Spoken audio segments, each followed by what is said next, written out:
वही मैंने आपको क्या बोला था कि 350 या 360 पे अगर न्यूजीलैंड रन्स बनाता है तो साउथ अफ्रीका ये उसमें कंसर्न है वो 100% चांसेस से हारेगा, और ऐसा ही हुआ। और एक चीज़ मैं ना आपको 3-4 दिन पहले जब मैच चल रहा था उससे पहले मैंने आपको वीडियो में बता दिया था कि अगर भौमा ओपनिंग करेगा, दो जो चीज़ें मैंने आपको बताई थी, भौमा अगर ओपनिंग करेगा तो उसमें दो कंसर्न है। पहला कंसर्न मैंने आपको ये बताया था कि अगर वो गैप में खेलने के चक्कर में कहीं ना कहीं बाउंस में कैच दे देता है, वो ऐसे ही हुआ है। वो मतलब ऐसे सॉरी, ये कंसर्न बताया था आपको। दूसरा कंसर्न मैंने आपको ये बताया था कि चलो फर्स्ट करे, अगर पावर प्ले को सर्वाइव भी कर लेता है, रोक भी देता है, तो आपका वो एक हद तक 20-25 ओवर तक मैच लेके जाएगा। उसके बाद वो आउट हो जाएगा, क्योंकि उसकी बैक का जो है ना, वो उसका थोड़ा सा इश्यू है, बैटिंग में आता है और थोड़ा थक भी जाता है, तो वो इस तरीके से उसकी जो बॉडी है बैक साइड वो मूवमेंट नहीं कर पाती। तो इसी तरीके से आपने देखा कि बहुमा आउट हुआ, फिर दूसरा आउट हो गया, मार्करम इस तरीके से कैरी नहीं कर सका जिस तरीके से मैंने बोला था। उसको ओपन बज देते, बहुमा पीछे होता तो उससे अच्छा और होल्ड कोई भी नहीं कर सकता। जीत सकता था, फिर भी 30% चांसेस बन जाते। बोलो क्यों? उसका रीज़न ये है कि आपका मिलर के साथ कोई खड़ा हुआ ही नहीं था। बहुमा होता तो कहीं ना कहीं मिलर के कुछ चांसेस बन जाते, क्रिएट हो जाते। तो यही आपने देखा। इसी तरीके से क्लासन भी सीरियस नहीं हुआ, वो जल्दी से भी विकेट फेंक के चले गया। और इससे अच्छा आप देखा आपने, फिर इसी तरीके से मिलर के साथ ना तो मार्करम खड़ा हो सका, ना मुल्डर, ना येंसन। ये आखिरी में सिर्फ एंगीडी तक नौबत आ गई थी। तो यही था, तो यही चीज़ सबसे बड़ी मुसीबत साबित हुई। और दो प्रेडिक्शन मैंने दी थी टूर्नामेंट की, जिसमें से इंग्लैंड का मैंने 70%, साउथ अफ्रीका का 30% बोला था, जो कि दोनों मेरी गलत हो गए हैं। और इंडिया का हम देखो मैं बोलूँगा नहीं, वो तो ऐसी फीलिंग्स है कि इंडिया जीतता हुआ नज़र आ रहा है, लेकिन वो मैं प्रेडिक्शन वो मैं मेरी नहीं है, तो वो मैं आपको कंसिडर करूँगा भी नहीं। तो जो दो प्रेडिक्शन मैंने दी थी वो रॉन्ग हो गई है मेरी। हेलो, अस्सलाम वालेकुम, कैसे हैं आप लोग? ठीक हैं। और थोड़ा सा लेट हो गया, 3 दिन। उस दिन मोहलत ही नहीं मिली वीडियो बनाने की मैच का, जो हम हवाला खुलासा रख सके, क्योंकि आप लोगों को पता है कि क्या हादसा हुआ है। तो बस उसी में हम मशगूल थे, उसी में हमारा मशगला लगा हुआ था, मसरूफियत में। तो जिसके तहत हम टाइम दे नहीं सके। तो जैसी जो खुदा को जो मर्ज़ी, उसमें तो हम कुछ बोल नहीं सकते हैं।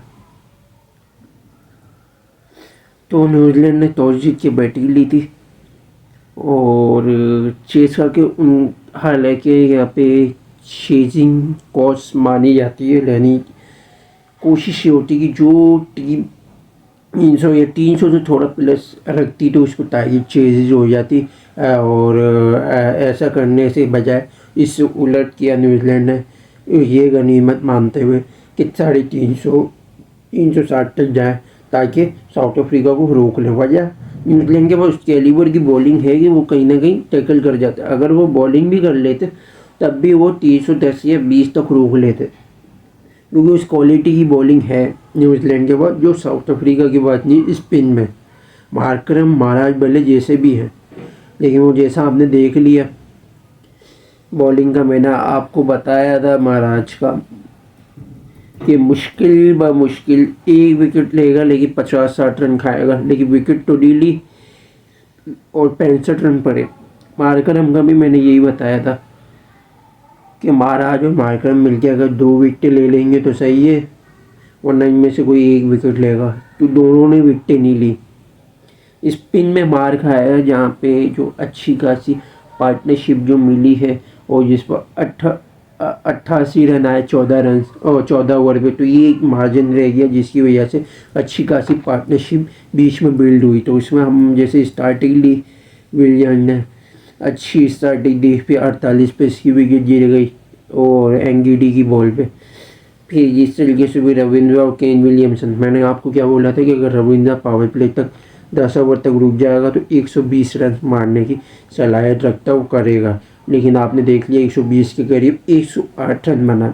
और जहाँ तक मैंने विलियमसन का बोला था कि अगर ये पावर प्ले में आता है, थोड़ा होल्ड कर जाता है या पावर प्ले के बाद आता है थोड़ा सा अगर रुक जाता है तो 60-70 वाली या 80 वाली इनिंग दे सकता है। लेकिन इसने थोड़ा ज़्यादा एक्सपेक्टेशन से थोड़ा ज़्यादा करके दिखाया, 102 बनाए, पार्टनरशिप ऐसी बेहतरीन बनाई, यानी आप लगा लो 164 रन की पार्टनरशिप मारी, जिसमें से आपका रविंद्र का विलियमसन के 80 रन कॉन्ट्रीब्यूशन है, 64 रन रविंद्र के, 64 या 82, तो कुछ एक्स्ट्रास भी बीच में पड़े थे। तो जब यंग आउट हुआ था तो रविंद्र के 25 या 26 रन हो चुके थे ऑलरेडी, तो जिसके सबब रविंद्र फिर विकेट लेके गया, क्लासन को कैच दिया और रबाडा की बॉल पे भी विलियमसन आउट हो गया। उसके बाद फिर आपका ये समझ लो 251 पे 3 विकेटें गिर चुकी थी 40 ओवर के अंदर। न्यूजीलैंड 400 रन बना सकता था। अब आप बोलेंगे वो कैसे, उसका मैं आपको रीज़न बता देता हूँ। देखो 30 ओवर तक न्यूजीलैंड ने या 33 ओवर तक अच्छा खेला, 33 ओवर तक अच्छा खेला, 33 से लेके आपका जो 40 ओवर तक का जो स्पेल आया है ना 7 ओवर का, उसमें रन थोड़े स्लो आए, यानी 39 रन आया आपके 7 ओवर में 42, वो एक स्लो स्पेल हुआ है और जिसके थ्रू आप 212 से 251 बना सके हो सिर्फ 7 ओवर में। दूसरी चीज़ आपकी डेथ ओवर में तो देखो आपने मारा, अच्छा खेला, स्पीड लाई आपने, जो कि आपका जो कंट्रीब्यूशन आया वो तकरीबन 108 या 109 रन की कंट्रीब्यूशन आई आपकी, जो 10 ओवर में अच्छी खासी हिटिंग का आपको एक मौका मिला, जिसके थ्रू फिर क्योंकि मिचेल खड़ा था तो मिचेल के साथ फिर लेथम आते के साथ ही बोल्ड हो गया है चलाने के चक्कर में। इशू क्या आ रहा था, अब ये जो 33 से जो 51 का जो स्पेल है इसमें बाउंड्रीज मिल नहीं रही थी, तो जितने भी बैटर्स थे ऊपर चलाने में लगे हुए थे ऐसे पीछे। ये विलियमसन ने भी कुछ शॉट ऐसे चलाए, पहले आपका रविंद्र भी ऐसे चलाते हुए कैच देखे गया, फिर विलियमसन ऐसे भी शॉट फाइन लेग पे कैच देखे गया, फिर एंगीडी को, फिर उसी तरीके से भी लेथम बोल्ड हुआ रबाडा की बॉल पे। फिर इसके बाद जब फिलिप्स आया था, फिलिप्स और फिर मिचेल ने मिलके भी जिस तरीके से भी कंट्रीब्यूशन डाला था, तो ये आपका 314 तक तो लेगा, मिचेल आउट हो गया, फिर ब्रेसवेल ने भी थोड़ी सी कंट्रीब्यूशन डलाई, 360 तक लेके गया, फिर वो आउट हो गया, फिर मिचेल सेंटनर आया, फिर उसने 2 रन कंट्रीब्यूशन डाले, जिसके थ्रू 363 की एक पारी खेलने को मिली, जिससे न्यूजीलैंड का अच्छा खासा फ़ायदा हुआ। और जो थोड़ा सा जो रन्स की जो शॉर्टेज आई ना आपकी, वो आई आपकी तकरीबन, इसमें अभी भी मैं बोलूँगा 22 रन की शॉर्टेज थी, 22 से लेके 28 रन, यानी 384 या 390, 400 भी हो सकते थे, यानी आप 38 रन भी बोल सकते हो, जो आपका 33 से लेके 40 ओवर तक शॉर्टेज आई।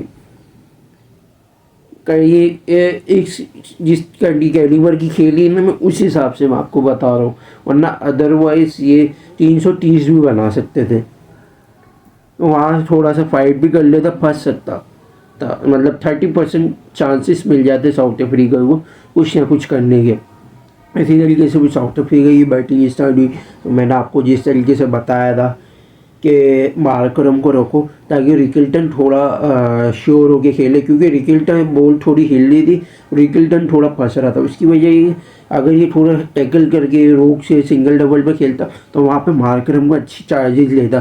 तो हमारे साथ मसला ये हुआ कि जब रिकिल्टन खेल रहा था तेज़ खेलने के चक्कर में, तो बउमा ने अच्छी खासी पार्टनरशिप जो पावर प्ले है उसका सत्यानाश कर दिया था अपनी विकेट बचाने में। सेल्फिश खेला थोड़ा सा बहुमा। बहुमा के देखो दो रीज़न जो मैंने आपको बताया था। पावर प्ले में आता है तो बहुमा थोड़ा सेल्फिश तरीके से खेलता है, और अगर पावर प्ले की बात आता है तो थोड़ी टीम की कंट्रीब्यूशन डालता है, तो अलग अलग आपके फैक्टर्स आ जाते हैं। तो इसी तरीके से रिकल्टन पे आउट हुआ 20 रन पे, जिस तरीके से भी कैच दिया ब्रेसवेल को शॉर्ट कवर में। फिर उसके बाद फिर दूसन और बउमर में पार्टनरशिप बनाना शुरू की। पावर प्ले देखो बहुत स्लो खेले, 5 ओवर पे 20। उसके बाद फिर आपका जब 8 ओवर हो गए थे, 8 ओवर में 30 या 35 स्कोर था, जो कि अच्छे खासे स्लोवेस्ट थे 360 चेज करने 63 चेज करने के लिए, जो कि बहुत ज़्यादा मुश्किल था। और उसमें ये क्या नाम है, आखिरी के जो 2 ओवर है पावर प्ले उसमें थोड़ी सी भी हिटिंग्स ली, तो जिसके थ्रू पे मारधार में आगे के जो 10 ओवर है स्पिन को अच्छे खेल के उसमें जाकर रन्स कवर तो कर लिए, लेकिन वो रन्स की थोड़ी सी शॉर्टेज आई। पावर प्ले में तकरीबन 60 या 55 रन थे साउथ अफ्रीका के, जो कि अगर बाउमा ने तकरीबन 25 या 30 बॉलों पर 9 या 10 रन बनाए हुए थे, जो अच्छी खासी शॉर्टेज थी। और वही उतनी बॉलों पर मारकर आराम से 30-40 दे देता, तो यानी 30-40 की आपकी शॉर्टेज आई। यहाँ पे 312 तक बना है, 30-40 की शॉर्टेज आई। समझ लो उस टाइम पर सिनेरियो में आपको समझाने का ये चाह रहा हूँ कि 300 350 तक चली जाता तो शायद थोड़ा और तेज खेलता, फाइटिंग मोमेंट पे साउथ अफ्रीका इजीली पहुंच जाता। तो यहाँ से एक मार पड़ी साउथ अफ्रीका को, और आखिरी में हम इसकी डिस्कशन करेंगे वो। फिर इन दोनों ने मिलके 105 की पार्टनरशिप बनाई, जिसमें से बहुमा ने 50 मारे, मिडूसन ने 50 मारे। फिर सेटनर की बॉल पे फिर आपका बहुमा कैच दे के चले गया। फिर मार्करम आया तो फिर मार्करम के साथ थोड़ी सी पार्टनरशिप बनवाई, लेकिन फिर दूसरा आउट हो गया। फिर बॉल जिस तरीके से सेटनर ने मारा कमाल है, मैं तो सोचता रह गया थोड़ी देर। तो फिर क्लासन आया, क्लासन आते के साथ ही विकेट थ्रो करके गया। फिर जब मिलर आया, मिलर के साथ फिर मार्करम आउट हो गया। फिर मिलर के साथ भी कोई खड़ा नहीं हुआ। 190 पे मूल्डर आया तो मूल्डर विकेट दे गया। अभी येंसन आया, येंसन फिलिप्स को LBW पे अजीब व गरीब ऐसे यूँ चलाने के चक्कर। और मैंने ये भी बताया था कि मार्करम फंसेगा सेंटनर में, और थोड़ा बहुत फंस भी रहा था, लेकिन आउट इसको रविंद्रा ने किया। फिलिप्स को ये यूज़ करते थे, फिलिप्स के साथ साथ इन्होंने रविंद्रा को यूज़ किया, जिसके थ्रू जो पार्टनरशिप जो बनने वाली थी वो पहले से टूट गई। मार्करम की कैच दे दिया रविंद्रा को, तो जिसके थ्रू फिर मोल्डर आउट हुआ। फिर येंसन, समझ लो आपके 212 पे 7 विकेटें गिर चुकी थी। फिर महाराज आया तो फिर महाराज भी आते के साथ विकेट दे गया। फिर आपके बाद फिर से रबाडा खेलने वाला हल्का फुल्का बच्चा था, नीचे से एंगीडी आप चांस से ही ले सकते थे। और ऐसे ही हुआ, रबाडा ने थोड़ी कोशिश कराई 250 तक पहुंचाने की, 38 की पार्टनरशिप लगवाई। फिर वो भी एक हैंड से भी हेनरी की बॉल पे वो भी आउट हो गया। यानी समझ लो आपका 45 ओवर में काम ख़त्म हो गया था। वो भी मिलर स्ट्राइक दे रहा था एंगीडी को, तो जिसके थ्रू मिलर ने भी काफ़ी मारना शुरू किया, तो फिर वो 100 तक करीब पहुंचा। तो मोरल ऑफ गेम आखिरी में जाते हुए नुकसान क्या हुआ, देखो न्यूजीलैंड ने एक चांस दिया साउथ अफ्रीका, जो उसने फ़ायदा नहीं उठाया। वजह, पहला चांस जो न्यूजीलैंड ने दिया 300 आपका जब 212 थे 33 पे, उन्होंने फिर 40 तक भी 251 बनाए, यानी 39 रन आए आपके 7 ओवर में। वो चांस दिया डेथ ओवर तक 300 तक या 310 तक आराम से साउथ अफ्रीका गिरा सकता था, जो कि मैंने आपको बताया था सिर्फ रबाडा एक बॉलर है जो डेथ ओवर में अच्छी डाल सकता है, हालांकि वो उससे भी नहीं हुई। जो शॉर्ट लैंड है ना, शॉर्ट लैंड पे ये लोगों ने अच्छी खासी मार खाई और शॉर्ट लैंड की वजह से फिलिप्स को अच्छी खासी, और जो मिचेल है थोड़ा लंबा है उसको चाहिए शॉर्ट लेन की बॉल होती, और दोनों ने मिलके अच्छी कंट्रीब्यूशन डाली हुई। और जब फिलिप्स मिचेल आउट हुआ तो फिर अच्छी खासी भी थोड़ी ब्रेसवेल हल्की फुल्की डाली, तो उससे अच्छी खासी 360 तक पारी पहुंच गई, यानी 100 रन 109 109 की जगह अगर साउथ अफ्रीका कम से कम समझ लो आप 46 रन की शॉर्टेज दे देता, 46 की, ये फिर ये साउथ अफ्रीका की जो इनिंग आई उसमें 30 से 25 रन की कंट्रीब्यूशन कम आई। वजह जो मैंने आपको बताया, टॉप ऑर्डर से बहुमा ने जो 30 से 25 बॉलों पे जो 8 या 9 या 10 रन बनाए हुए थे वो मार खा गई। उसकी जगह अगर मार्करम होता थोड़ी बहुत कंट्रीब्यूशन मिलती, उसी 30 बॉलों पे 30-25 बॉलों पे 25-30 या 35 रन होते, जिस तरीके से वो गैप में कवर में शॉर्ट लेंथ पे खेलता है। ये एक गलती हुई। दूसरी गलती हुई, सॉरी, 30 रन ये यहाँ से आपकी शॉर्टेज आई, 30-25 लगा लो आप, चलो 25 और 46 की तो अगर 71 की आपकी चांसेस मिल सकता था, जो कि 2 आपके चांसेस मिले थे, जो कि उस तरीके से कैरी नहीं किया साउथ अफ्रीका ने।